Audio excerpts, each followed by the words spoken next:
بگڑے ہوئے معاشرے کی اصلاح کی اور ترقی انسانیت کی مسیحائی کی. محترم حضرات، کیا یہ تاریخ انسانی کا حدیث سے منسلک نہیں ہے؟ کیا یہ دامن انسانیت پر بدمادام نہیں ہے؟ کیا یہ شرافت و سلامت کا احترام نہیں ہے کہ وہ ذات جڑوں کی ہدایت کے لیے تڑپتی رہے، لوگ سے پتھر مارتے رہے، وہ ذات جڑوں کی بھلائی کے لیے اپنے وجود کو بھلاتی رہے، لوگ اسے گالیاں دیتے رہے، وہ ذات جڑوں کو تقوی غلامی سے نجات دلانے کے لیے کوشاں نہیں، لوگ اس کی پشت پر اونٹ تاج رکھتے رہے. وہ ذات گرامی جس نے عورتوں میں سعادت بعثر مقام بخشا تھا، انہیں عورتوں میں سے ایک بدبخت عورت اسے زر کھلا کر اپنے بدبختانہ کردار کا مظاہرہ کرتی رہی. حد ہو گئی انسانیت و خصاصت و رسالت کی، احسان فراموشی اور حق فراموشی کی. اور لاکھوں درود و سلام اس محسن آدم صلی اللہ علیہ وسلم پر جو یہ تمام کچھ سنتا رہا، سہتا رہا، مگر پھر بھی ان کی کامیابی اور کامرانی کے لیے تڑپتا رہا، سلگتا رہا، پگھلتا رہا. اور جائے سے افسوس، مقام حیرت و تعصب ہے کہ آج بھی روشن خیالی کا دعویٰ کرنے والی دنیا، خود کو مہذب کہنے والی دنیا، اپنے آپ کو ترقی یافتہ سمجھنے والی دنیا، نام نہاد اور صرف مشرقی کا جام پینے والی دنیا، یعنی درندگی اور سبعیت کو شرمندہ کرنے والی دنیا، مساوات کے نام پر نفرت کا زہر پھیلانے والی دنیا، تہذیب نو کے نام پر بے حیائی اور بے غیرتی کو فروغ دینے والی دنیا، آزادی سے آزادی کے نام پر موری ایڈ سے پیدا کرنے والی دنیا، یعنی درندگی سبعیت کا شرمندہ کرنے والی دنیا، مساوات کے نام پر نفرت کا زہر پھیلانے دنیا، یعنی دور محشر پر بیعت کو مات دینے والی دنیا، بے نجاست و غلاظت اس محسن عالم صلی اللہ علیہ وسلم پر طرح طرح کے الزامات اتہامات کی اولش کر رہی ہے، اور آپ صلی اللہ علیہ وسلم کے بابرکت و مقدس ذات کو مطعون و مسوف کرنے والوں کی سرپرستی اور حمایت کر رہی ہے. ایسے وقتوں میں ہم پر واجب ہوتا ہے کہ ہم بھی ان کی آشفتہ تسری کا مذہب بیان کریں اور ان کی دیدہ دینی کا دندہ شکن جواب دے. مادہ پرست اور گوڑ دشمن دنیا کو بتائے کہ اس محسن اعظم اور رب کامل نے دنیا والوں کو کیا کیا دیا ہے اور انسانیت پر کیسے کیسے عظیم الشان احسانات انعامات فرمائے. آج میں خوشا چینوں اور احسان فراموش سے پوچھنا چاہتا ہوں کہ بتاؤ اس خزانسی اور حمازرہ دنیا کو حیات تازہ کس نے بخشی؟ نفرت کے اندھیروں میں شمع الفت کس نے جلائی؟ مساوات کا علم کس نے بلند کیا؟ بتانے رنگوں خبر تشہ کس نے جلایا؟ اخوت کی جہانگیری بنا کس نے ڈالی؟ معصوم کلیہ کو مسکرانے حق کس نے ادا کیا؟ اور دشمن اعظم کے گھر کو دارالامان کس نے بنایا؟ بتاؤ ایسانیوں بتاؤ، خاموش کیوں ہو؟ ہاں میں جانتا ہوں کہ ہمارے پاس کیا کوئی جواب نہیں ہے. سنو، تاریخ شہادت دیتی ہے کہ تمام جس انسانیت کا پیغمبر اسلام سے ملی، آپ صلی اللہ علیہ وسلم کے سوا کوئی نہیں ہے جس کی طرح حقیقی طور پر ان کارناموں کو منسوخ کیا جا سکے. دوسرے تمام انسان آپ انقلاب دھارے کو استعمال کرنے والے ہیں، نہ کہ خود اس کو وجود میں لانے والے.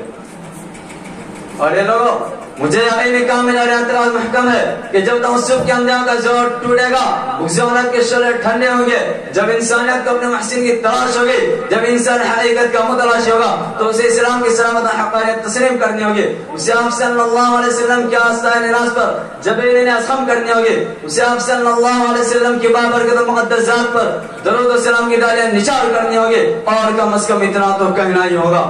ہو لاکھوں سلام اس آقا پر دلہ کو جس نے جوڑ دیا،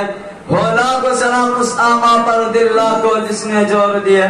دنیا کو دیا پیغام سکو انسانوں کے رخ موڑ دیے. اس محسن اعظم نے الیاس کیا کیا نہ دیا ہے عالم کو، دستور دیا، منشور دیا، کئی راہیں دی، کئی موڑ دیے. وآخر دعوانا الحمدللہ رب العالمین. اب میں دوسرے مصاحب محمد صاحب بن محمد راشد کو دعوت دیتا ہوں کہ وہ آئے اور عظمت صحابہ کے موضوع پر تقریر پیش کرے. محمد صاحب.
والصلاة والسلام على سيد المرسلين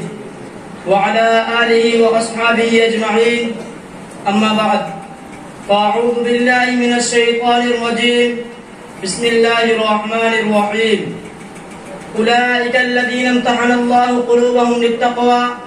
لهم مغفرة وأجر عظيم وقال النبي صلى الله عليه وسلم أصحابك النجوم بأيهم اقتديتم اهتديتم او كما قال علیہ الصلوۃ والسلام الہی دے مجھے طرز تکلم الہی دے مجھے طرز تکلم میری آواز کو تو روشنی دے مجھے افکار صالح کراتا میری تقریر کو تو روشنی دے لائق صدر احترام معزز سامعین آج کے اس باوقار جلسے میں ان اصحاب خیر کا تذکرہ ہوگا جن کے بارے میں اللہ جل جلالہ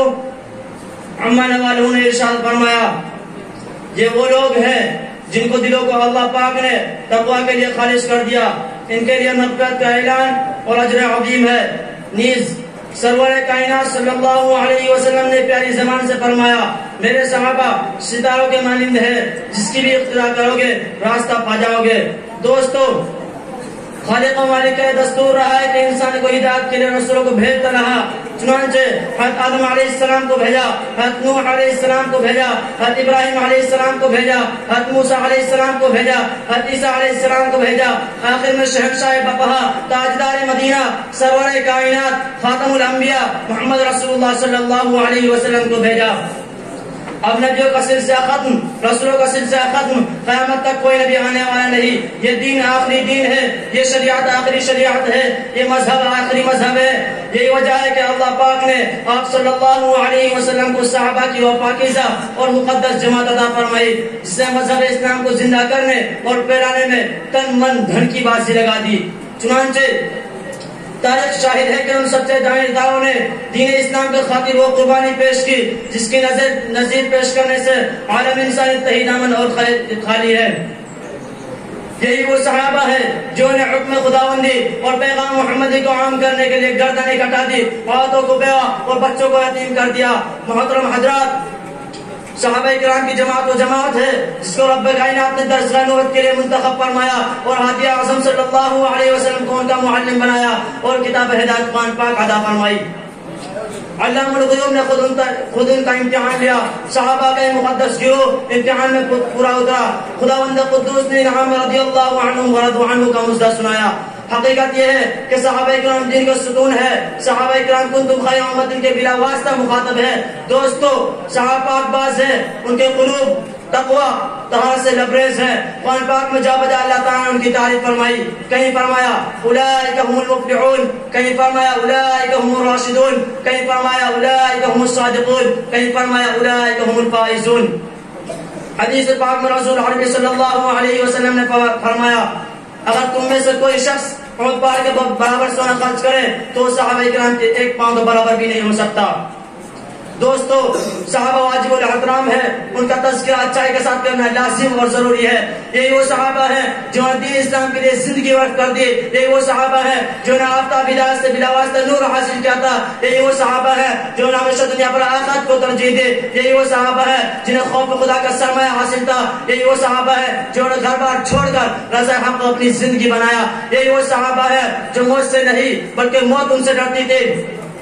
یہی وہ صحابہ ہے جن کی ناز کو فرشتوں نے غسل دیا یہی وہ صحابہ ہے جو نئی نوی دلہن کو چھوڑ کر سدائے جہاد پر لبیک کہا یہی وہ صحابہ ہے جن کو سمندروں نے راستہ دیا یہی وہ صحابہ ہے جن کو شیر نے سواری دی دربار ساسن کو صحابی کا نجوم کا مزدہ ملا قرآن نے ان کی تعریف کی اللہ تعالیٰ نے ان کی تعریف کی رسول نے ان کی تعریف کی کسی نے کیا خوب کہا ہے گیر کی آنکھوں کا تنکا تجھ کو آتا ہے نظر گیر کی آنکھوں کا تنکا تجھ کو آتا ہے نظر دیکھ اپنی آنکھ کا غافل ذرا شہتیر بھی صحابہ کرام کی برائی کا نظرات ہے گمراہی ہے چونکہ قرآن حق ہے آپ صلی اللہ علیہ وسلم جو تعلیمات اور احکامات لے کر آئے وہ حق ہے یہ تمام چیزیں ہم تک پہنچانے والے صحابہ کرام ہے لہذا جو شخص صحابہ کرام کی ذات کو نشان بنانا چاہتا ہے وہ دین اسلام کو وہ قرآن سنت کو باطل کرنا چاہتا ہے آؤ ہم سب مل کر اس بات کا عہدہ کریں، صحابہ کرام کی تقدس کی بات کریں گے اور تعلیم حیات اسلام کی پاسبانی کریں گے۔ میری چند باتوں پر اپنی تقریر کو ختم کرنا چاہتا ہوں۔ وآخر دعوانا الحمدللہ رب العالمین۔ ماشاءاللہ موصوف نے بہت اچھے انداز میں تقریر پیش کی۔ اب اس کے بعد میں محمد راغب بن محمد ثاقب کو دعوت دیتا ہوں کہ وہ آئے اور حضور صلی اللہ علیہ وسلم کے ایام طفولیت پر تقریر پیش کریں۔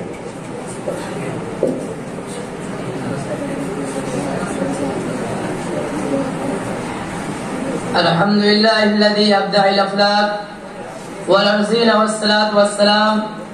على من كان نبيا وآدم بين الماء والطين وعلى آله وصحبه أجمعين. أما بعد، فقد قال الله تعالى في القرآن المجيد والفرقان الحميد: أعوذ بالله من الشيطان الرجيم، بسم الله الرحمن الرحيم. ألم يجدك يتيما فآوى. وقال النبي صلى الله عليه وسلم: إني لأعرف حجرا بمكة كان يسلم علي قبل أن أبعث، إني لأعرفه الآن، أو كما قال عليه الصلاة والسلام. پیدا ہوئے تو باپ کا سایہ اٹھا دیا، پیدا ہوئے تو باپ کا سایہ اٹھا دیا، گھٹنوں چلے تو دادا آدم کو روانہ تھا، چلنے لگے تو مادر و عم ہو گئے جدا، چلنے لگے تو مادر و عم ہو گئے جدا، ہر ایک سایہ سر سے یوں اٹھتا چلا گیا، سائے پسند آئے نہ پروردگار کو، سائے پسند آئے نہ پروردگار کو، بے سایہ کر دیا گیا اس سایہ دار کو۔ محترم حضرات، سامعین کرام اور قابل قدر شخصیات، آج میں اس دل کا سعد ہمایوں میں آپ حضرات کے سامنے اس جلیل القدر،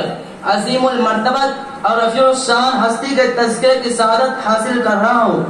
جن کی حیات و زندگی کا ایک ایک لمحہ سورج کی طرح صاف و شفاف تھا، جن کی اگر ایک طرف جوانی کی زندگی عفت و پاکبازی، عدل و انصاف سے لبریز تھی، تو دوسری طرف ان کے ایام طفولت اور بچپن کی زندگی بھی پھولوں کی طرح بیدار، حسین و دلکش تھی، جو یتیم بن کر دنیا میں تشریف لائے لیکن ساری یتیموں کے امام بن گئے، جن کی ولادت سے قبل ہی باپ کا سایہ سر سے اٹھا دیا گیا تھا، اور جب گھٹنوں چلے تو ماں کی ممتا اور اس کی میٹھی میٹھی آواز سے بھی محروم کر دیے گئے،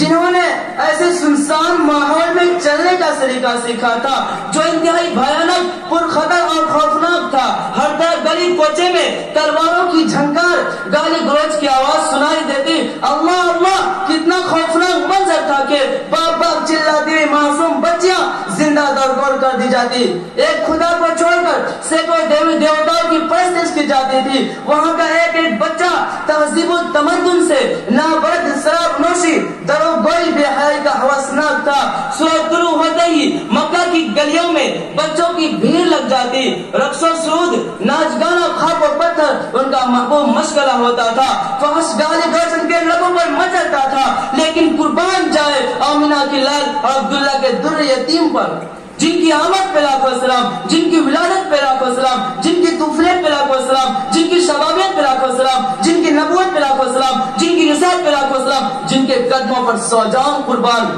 پورے تاریخ انسانیت میں آپ کی کوئی مثال نہیں ملتی، اور ملے گی کیسے؟ قدرت نے آپ کا ثانی کسی کو پیدا ہی نہیں کیا، بلکہ پیدا ہونے کے بعد وہ سانچہ ہی توڑ دیا گیا تاکہ کسی کو صالحیت کا شبہ ہی نہ ہو سکے۔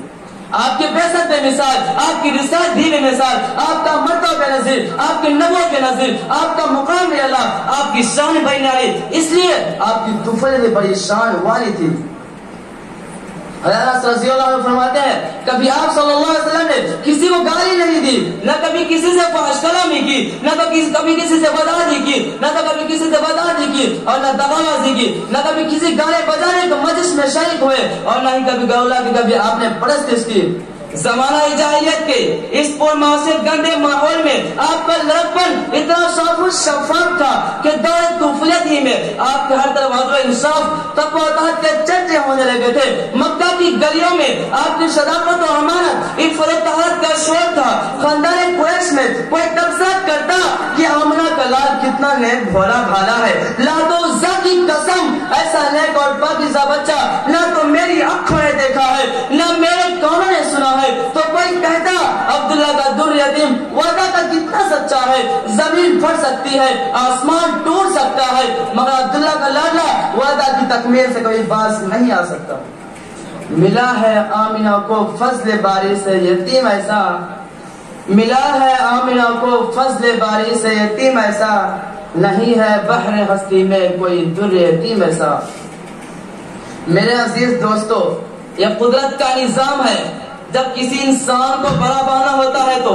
اس کے اخلاق بدل دیا کرتے ہیں، رفتار گفتار اقوال و افعال اور اس کے کریکٹر میں تبدیلی آ جا کرتی ہے، جوش اور مستقبل غمازی کرتی ہے، بچپن بچوں کے نئے دیکھ کر ان کی پرواز کی قسم کھائی جا سکتی ہے۔ اس لیے رب کائنات نے اپنے محبوب کے ساتھ ویسا ہی معاملہ کیا۔ آپ صلی اللہ علیہ وسلم کے سر پر ختم نبوت کا تاج سجانا تھا، اس لیے آپ کے پورے سلسلے نسل کو ہر طرح کی غلاظت اور ناپاکی سے محفوظ رکھا۔ مسلم شریف کی روایت ہے، آپ علیہ الصلوۃ والسلام نے فرمایا ان اللہ اصطفى کنانہ من ولد اسماعیل واصطفى قریشا من کنانہ واصطفى من قریش بنی ہاشم واصطفانی من بنی ہاشم۔ سب سے پہلے اللہ تعالیٰ نے حضرت اسماعیل علیہ السلام کی اولاد میں سے کنانہ کو منتخب کیا، پھر کنانہ میں سے قریش کو منتخب کیا، پھر خاندان قریش میں سے بنی ہاشم کو چنا اور بنی ہاشم میں سے پھر مجھے اللہ نے منتخب کیا۔ یہ انتخاب کیوں؟ اس لیے کہ آپ کو سید الانبیاء بنا کر مبعوث کرنا تھا، آپ کو ساری دنیا۔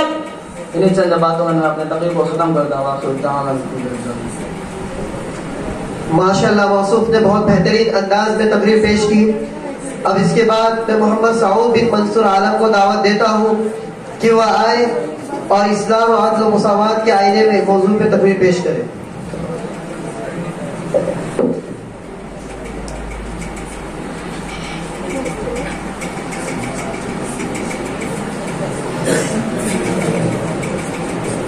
الحمدللہ رب العالمین والصلاة والسلام على سید الانبیاء والمرسلین وعلى آلہ واصحابہ اجمعین، اما بعد فاعوذ باللہ من الشیطان الرجیم، بسم اللہ الرحمن الرحیم، ان الدین عند اللہ الاسلام، صدق اللہ العظیم۔ ہمیں پھر دعوت الہی عام کرنا ہے، ہمیں پھر دعوت الہی عام کرنا ہے، جہان کل میں پھر سے دبدبہ اسلام کرنا ہے۔ ہر شخص سے کہہ دو پیش کرے اخلاص و مروت کی دولت، ہر شخص سے کہہ دو پیش کرے اخلاص و مروت کی دولت، کردار سے قومیں بنتی ہیں، انکار کی چکر کچھ بھی نہیں۔ قابل قدر مسلمانوں، اسلام کے پروانوں اور دیوانوں، اسلام ایک ایسا جامع اور کامل مذہب ہے جس میں ہر طرح کی خوبیاں موجود ہیں۔ اسلام کا ہر مسئلہ بڑا واضح اور پر لطف ہے۔ یہ اسلام ایک ابر کرم تھا جو عرب کی وادی غیر دی زرع سے اٹھا اور شمال و جنوب میں موجیں مارتا مشرق و مغرب کے دور افتادہ علاقوں پر فیض عطا کیا، بارش بن کر برسا، تہذیب و تمدن کے جواہر اٹھائے اور علم و حکمت کے خوشنما پھول کھلائے۔ اسلام آیا تو تمام قوموں کی جہالت، قدیم تہذیب و تمدن چند سالوں میں بدل گئی۔ دنیا ظلم و بربریت سے نکل کر امن و امان میں داخل ہو گئی۔ خالق حقیقی کو بھولنے والے اور لا تعداد معبودوں کی پوجا کرنے والے توحید و سنت کا علم بردار اور مبلغ اسلام بن گئے۔ اسلام آیا کفر و شرک، ظلم و جور اور خواہشات نفسانی سے بھری بنجر زمین کو اسلام کی عمدہ اور پاک باز تعلیم اور روحانی اخلاق کی بدور سرسبز و شاداب بنا دیا۔ اسلام امن و امان کا پیغام دیتا ہے، اسلام اتحاد اتفاق کا سبق دیتا ہے، اسلام ظلم و بربریت سے روکتا ہے، اسلام مظلوموں کو حق دلاتا ہے، اسلام کمزوروں کو انصاف دلاتا ہے، اسلام اپنے انصاف کا سبق دیتا ہے، اسلام نے کبھی ظلم کیا ہے اور نہ ظلم کرنے کی اجازت دیتا ہے، اسلام نے ہمیشہ امن و عشق کا سبق دیا ہے، اسلام نے امن توڑنے والوں کو اپنے سے دور کیا ہے، اسلام نے کمزوروں کا خیال کیا، مظلوموں کا حق دیا، اسلام نے بچھڑے ہوئے بھائی کو بھائی سے ملایا، اسلام نے خاندان قبیلے کا عداوت ختم کر کے آپس میں الفت محبت پیدا کی، اسلام نے عبادت و ریاست کا طریقہ دیا، اسلام نے سیاحت و دعوت کا راستہ دیا، اسلام نے تجارت و زراعت کا ہنر سکھایا، اسلام نے حسن اخلاق کا نمونہ دیا۔ حاضرین کرام، آئیے ذرا اسلام لانے سے پہلے کی حالت اور جہالت کی چند جھلکیاں دیکھتے چلیں تاکہ آپ کو اسلام کی حقانیت سمجھنے میں کوئی دشواری نہ ہو۔ آپ اسلام سے قبل کا زمانہ دیکھیں، وہ زمانہ کتنا بھیانک ظلم و بربریت کا تھا. لوگ اپنے خالق حقیقی کو بھول بیٹھے تھے، اللہ تعالیٰ معبود بنا رکھے تھے. ایک دوسرے پر ظلم کرنا، دوسروں کا حق دبا لینا عام رواج بن چکا تھا. چوری و زنا کا بازار گرم تھا، عورتوں کی عزت کو اس میں برسر عام لوٹ لینا باعث فخر سمجھا جاتا تھا. اپنی ہی اولاد کو اپنے ہاتھوں سے قدر اور زندہ دفن کر دینا رسم و رواج میں داخل تھا، اور اس پہ لوگ کرنے میں کوئی انسان خوف خدا نہیں کرتا تھا. اور بس صحابہ سے خاندان دوسرے خاندان سے لڑا کرتے تھے، اور اس سلسلہ پش جاری رہتا تھا. آپس میں صلح کر لینے کو لوگ برا اور ہیس سمجھتے تھے. لیکن جب اسلام آیا اور پھر جب محسن انسانیت پیغمبر عالم صلی اللہ علیہ وسلم اس دنیا میں تشریف لائے، اور ساتھ ساتھ ظلم و بربریت کو روکنے والی کتاب، مظلوموں کا حق دلانے والی کتاب، عدل و انصاف عام کرنے والی کتاب، چوری سنت پر پابندی لگانے والی کتاب، عبادت و ریاست کا طریقہ بتانے والی کتاب، ظلمت سے نکال کا نور کتاب راستہ دکھانے والی کتاب، خالق حقیقی کی پہچان بتانے والی کتاب، زندہ دفن ہونے والے بچوں کو عزت دینے والی کتاب اس محسن عالم صلی اللہ علیہ وسلم پر نازل ہوئی. ہم بڑے فخر سے ارباب حکومت، ارباب عدالت سے کہہ سکتے ہیں کہ اسلام کے قانونوں میں ایک ایسی جاذبیت ہے اور امن و عاشق ایسا پرسکون ماحول ہے جس میں ہر شخص کو امن و سکون ملتا ہے اور عزت بھی ملتی ہے. لیکن افسوس ہے کہ جب سے ارباب حکومت نے اسلام کے قانونوں کو تعصب کے نگاہوں سے دے کر ٹھوکر مار دی، اپنے قانون سے اسلامی قانون کو ختم کر دیا، اپنے دستور سے اسلامی دستور کو نظر انداز کر دیا، اپنے عدالت سے اسلامیت اور انصاف کے پیغام کو بھلا دیا، پھر کیا ہوا؟ ملک میں ظلم و بربریت کا دور شروع ہوا، چوری زنا کاری کا بازار گرم ہوا. جب جہاں قتل و غارت گری ہونے لگی، برسر عام عورتوں دوشیزہ کی عزت لوٹ لی گئی، اور آج بھی یہی ہو رہا ہے. ظلم کیا جا رہا ہے، چوری ڈاکہ زنی ہو رہی ہے، شراب خوری ہو رہی ہے، عصمت دری ہو رہی ہے، رشوت خوری ہو رہی ہے. نہ خدا کا خوف، نہ عدالت کا ڈر، نہ قانون کی پرواہ. ایسا کیوں ہو رہا ہے؟ اس لیے کہ اسلام نے جو قانون دیا تھا اس قانون کو عدالت سے باہر کر دیا گیا. آج یہ بات ڈھکی چھپی نہیں ہے کہ جب اپنے یا غیروں نے اسلام کو انصاف کی نگاہ سے دیکھا تو اسے اسلام کے تمام قوانین و مسائل بڑے صاف و ستھرے نظر آئے، اور ایک وقت ایسا ہے کہ اس کی زبان اسلام کی خوبیوں کی تعریف کرنے پر مجبور ہو گئی. ہمارے پاس ایک نہیں سینکڑوں ایسی تحریریں غیر مسلموں کی موجود ہے جنہوں نے اسلام کی خوبیوں کو بیان کیا ہے. کسی نے کہا کہ اسلام اپنے حکم میں کامل اعتدال میں خلوص رکھتا ہے جس کی نظیر دنیا کے کسی مذہب میں نہیں ملتی. کسی نے کہا کہ اسلام دنیا کا واحد مذہب ہے جس نے انسان کو شرف المخلوقات کا بلند ترین منصب ادا کیا، اس کے مناسب صحیح مقام دیا. کسی نے کہا کہ یہ اسلام کا وہ طور امتیاز ہے جس میں دنیا کا کوئی مذہب اس کے اندر وہ نہیں کر سکتا. الغرض اسلام ہی ایک ایسا مذہب ہے جس میں امن و عاشق کا پیغام بھی ہے، تہذیب و تمدن، اخلاق و اخلاص کا عظیم سرمایہ بھی ہے. میں سے چند باتوں پر اپنی تقریر کو ختم کرتا ہوں. وآخر دعوانا الحمدللہ رب العالمین. ماشاءاللہ موصوف نے بہت اچھے انداز میں تقریر پیش کی ہے. اب اس کے بعد محمد نوید بن محمد جاوید کو دعوت دیتا ہوں کہ وہ آئے